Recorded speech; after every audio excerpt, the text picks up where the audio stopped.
welcome to Fast and Factual. I'm Utsaf Parekh and I'll take you through the top 50 stories of the day. Let's begin. Russia has declared that in the past 24 hours, it attacked the central decision-making command post of Ukraine. Moscow says all predetermined targets have been hit. Russia believes that the recent drone attacks in its territory have been conducted with the guidance of Western military experts. Ukrainian President Vladimir Zelensky has suggested that some authorities in the country are not doing enough to protect people from air raids. He made the statement after reports suggested that 4 people were killed and 34 were injured in Russia's latest attacks. Ukraine's armed forces have said that the air defense shot down 29 out of 31 Iranian-made Shahid drones.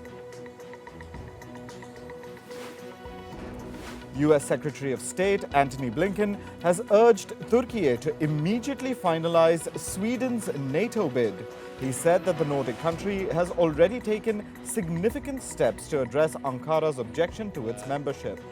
Blinken met with Sweden's Prime Minister in the city of Luleå. He said that Washington will continue to work to help Sweden join NATO in time for the upcoming summit in July.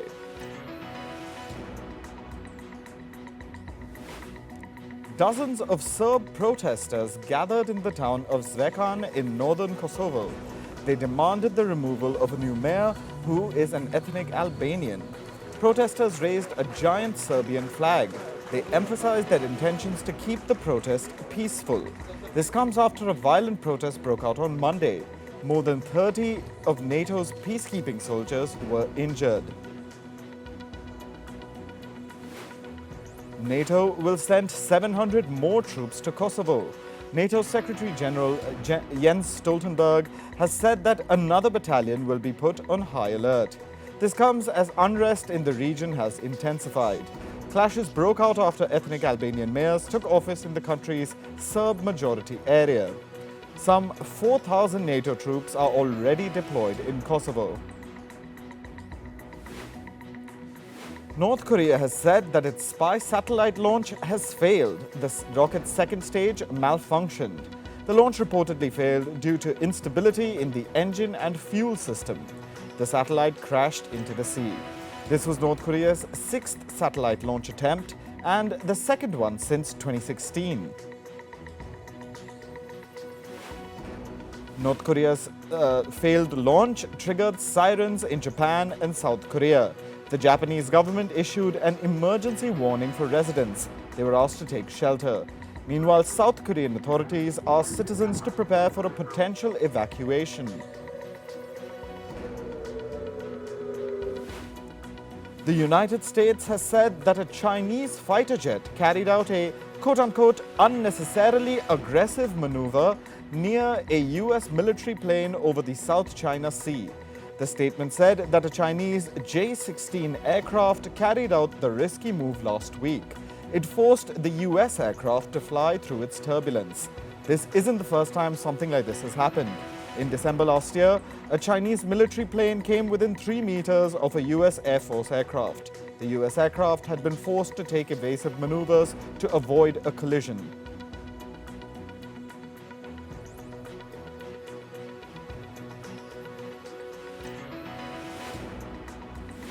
The UK's Prime Minister Rishi Sunak is all set to visit Washington, D.C. next week.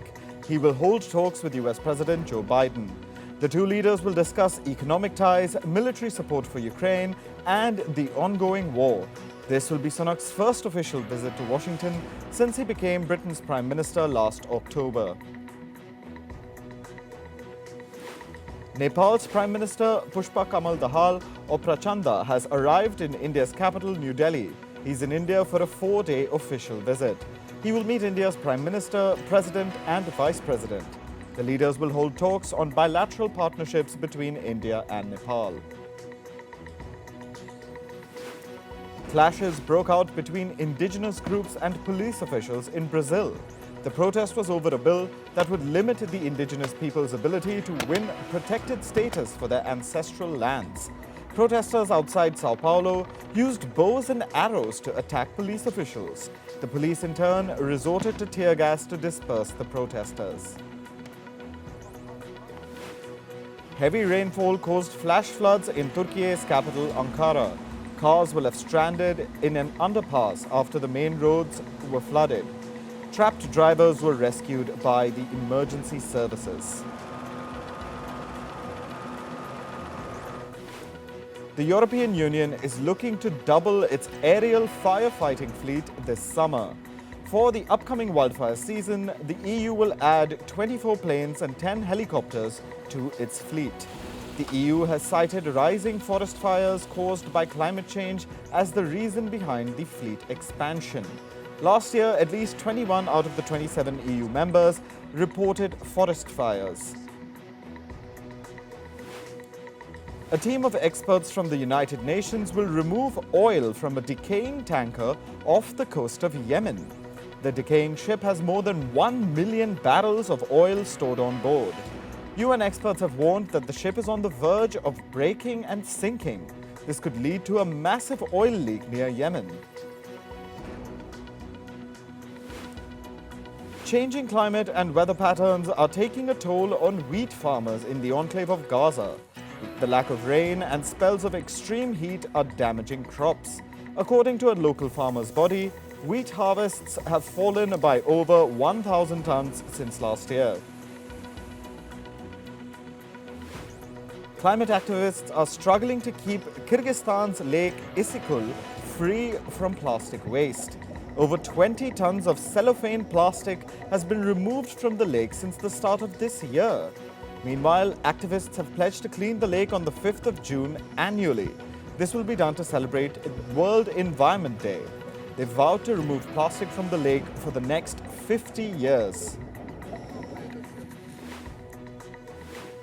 A Nepalese mountaineer is raising awareness about plastic waste left at the base camp of the world's tallest peak, Mount Everest.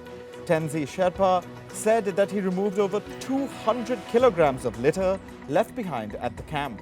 He added that thousands of kgs of plastic waste were yet to be removed. Meanwhile, Mount Everest recorded its deadliest summit season on record, with 17 deaths this year. Researchers are blaming climate change for the rise in the death toll. Changing weather patterns are causing unpredictable snowstorms in the Himalayas. This has made mountaineering even more dangerous, particularly at higher altitudes with less oxygen. Scientists have discovered that rock flour found in Greenland's glaciers can trap carbon dioxide. The flour is produced as the glacier ice grinds the rocky Earth's surface. During this process, carbon dioxide in the air is consumed, reducing its presence from the atmosphere. Greenland's glaciers produce over 1 billion tons of rock flour every year. Scientists are saying that the flour could remove billions of tons of carbon dioxide. This would help in reducing global temperatures. A US airline, Delta Air, is facing a lawsuit worth over $1 billion. The airline has been accused of projecting false and misleading carbon neutrality claims. In 2020, Delta had announced plans to go carbon neutral to mitigate greenhouse gas emissions from its aircraft. However, the new legal action claims that Delta has done little to follow carbon neutrality procedures. More than 350 signatories have published a letter warning that artificial intelligence poses a risk of extinction. The signatories are top AI CEOs and experts, including OpenAI chief Sam Altman himself. Among them are also Geoffrey Hinton and Yoshua Bengio, two of the three so-called godfathers of AI. The officials say that the risks are equal to that of a pandemic or nuclear war. European Commission President Ursula von der Leyen will meet OpenAI CEO Sam Altman this Thursday. The meetings come after Altman threatened to leave the EU over its upcoming AI regulations. Last week, the OpenAI CEO said that the company would exit the EU if it won't be able to comply with the rules. However, he later backtracked to say that he had no plans to leave the bloc. The EU's industry chief, Thierry Breton, will also reportedly meet Altman. They'll meet next month in San Francisco. Reports say they will discuss how OpenAI can implement the EU's upcoming rules on artificial intelligence. Breton is the one who devised the new AI rules. China's search engine Baidu will set up a venture capital fund of $145 million. The fund will back startups that focus on content generation using artificial intelligence applications. Meanwhile, the company will also launch a competition for developers to build applications using its Ernie large language model. Large language models are used in AI tools to generate content like essays, stories, or summarizing articles. US-based chip-making company Nvidia briefly joined the $1 trillion valuation club yesterday. The company's stock value has tripled in less than 8 months. The latest surge comes from a rally last week. It jump-started after Nvidia announced its revenue forecast for the next quarter. The forecast was more than 50% above what Wall Street analysts had estimated. Other companies in the trillion-dollar club include Apple, Alphabet, Microsoft, and Amazon. Twitter's net worth has decreased to 1/3 of what Elon Musk paid when he bought the company. This is according to the investment firm Fidelity. Reports say Twitter has struggled financially since Musk took over. Musk's decision-making and challenges with content moderation have reportedly led advertising revenue to decline by 50%. However, it's unclear how Fidelity arrived at its valuation. Meanwhile, Elon Musk is in his second day of his China trip. He met the country's Commerce Ministry on Wednesday morning. Reports say he'll also meet other officials during this visit. So far, there are no details of who he will meet or what issues they will discuss. Musk is also expected to visit Tesla's Shanghai plant later this week. According to reports, Credit Suisse has scrapped its plans to set up a local bank in China. This is to avoid a potential regulatory conflict under its merger with UBS. Reports say UBS already has a locally incorporated bank in China. In China, a financial entity can apply for and get only one such license. According to reports, Goldman Sachs is expecting to cut about 250 jobs next week. The departures could be spread across senior levels. Reports say that this could include its partners and managing directors as well. In January, the financial giant reduced its headcount by about 3,000. It was the company's biggest round of layoffs since the 2008 financial crisis. Goldman Sachs has also said that senior leader Dina Powell McCormick is leaving the firm. She served as the company's head of sovereign business, as well as the global head of sustainability and inclusive growth. Powell McCormick had joined the financial giant in 2007. She will now join the merchant bank, BDT, and MSD partners. Now on to sports. Indian badminton player Kiran George pulled off an upset at the Thailand Open. The tournament is being played in Thailand's capital, Bangkok. 59th ranked George beat world number 9 Shi Yuki 21-18, 22-20 in a hard-fought match. With the win, he has advanced to the pre-quarterfinals. Meanwhile, former world number 1 badminton player Saina Nehwal advanced at the Thailand Open. India's Nehwal dominated Canada's Zhang Wen 21-13, 21-7. With the win, she has advanced to the pre-quarterfinals as well. In cricket, England will host Ireland for a one-off test match at Lord's on Thursday. England all-rounder Ben Stokes will lead the team against Ireland.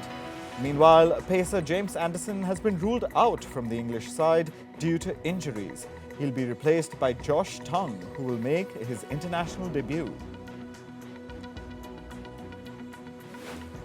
In football, Manchester United striker Anthony Martial has suffered a muscle tear in his hamstring. Martial reported pain in his hamstring during Sunday's match against Fulham. He's been ruled out from Saturday's FA Cup final against Manchester City. Meanwhile, Manchester City's Pep Guardiola has been named the best Premier League manager. He was awarded by the League Managers Association. Guardiola has now won the award 4 times. He previously won it in 2017, 2018 and the 2020 season as well. He becomes the second manager to have won the award 4 times. Leading the way, of course, is former Manchester United manager Sir Alex Ferguson with 11 awards. Quincy Promes, a forward in the Netherlands football team, is being prosecuted for alleged involvement in drug trafficking. Promes is suspected of smuggling over 1,400 kilograms of cocaine. Prosecutors claim that the drugs were smuggled in 2 batches back in 2020. A hearing in the case is scheduled for Monday. In tennis, world number 2 Daniel Medvedev became the highest-ranking player to crash out of the French Open. Russia's Medvedev lost to Brazilian Thiago Wild after losing 3 of 5 sets in the match. After the loss, Medvedev said he had no regrets about ending his clay court season early. World number 1 Iga Świątek breezed through the second round of the French Open. Poland Świątek beat Spain's Cristina Busca 6-4, 6-0 in a one-sided match. Świątek is looking to defend her Roland Garros title. She's won the French Open title 3 times in the last 4 seasons. Serbian tennis player Novak Djokovic is facing criticism for his post-match antics. After his first-round win on Tuesday, Djokovic wrote a message for peace on the camera lens as he made his exit. He wrote, "Kosovo is the heart of Serbia, stop the violence."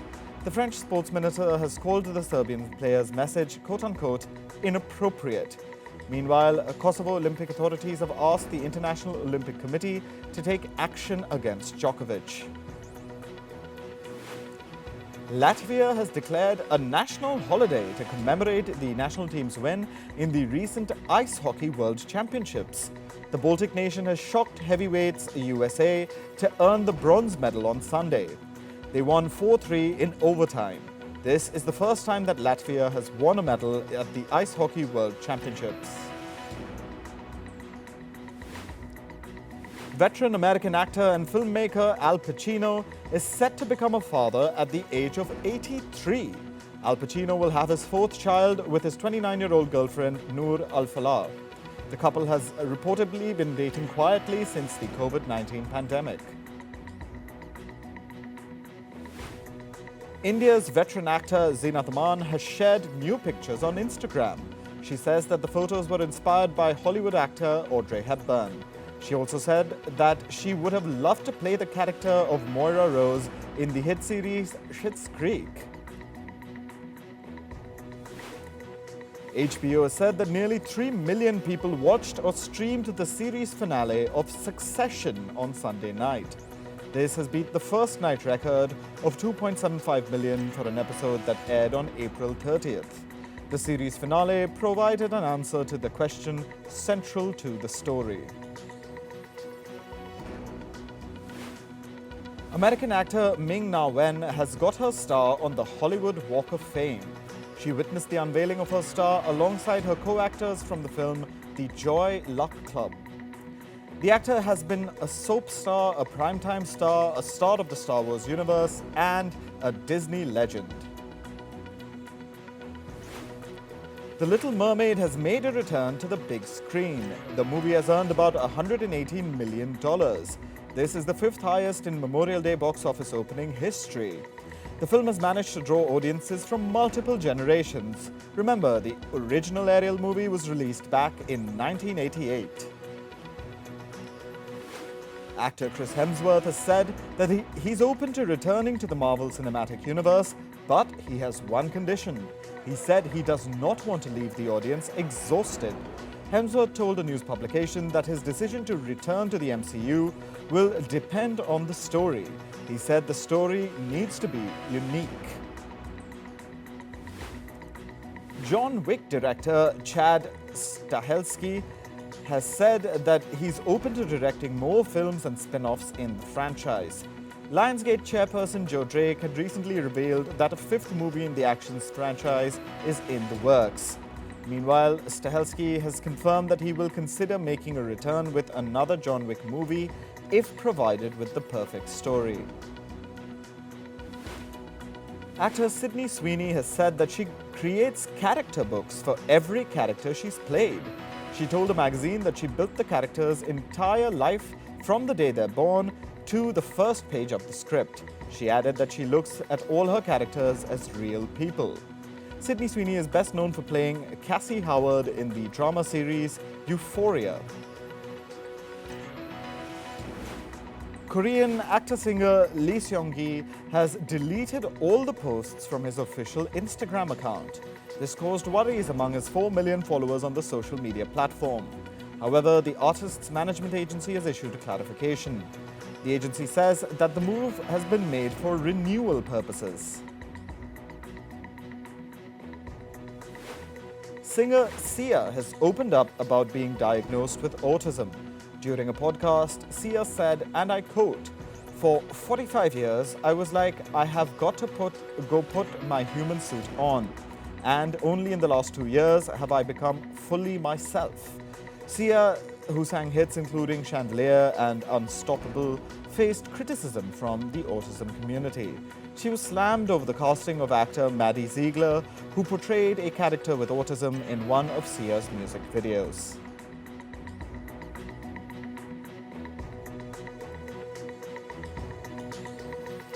That's all for this episode of Fast and Factual.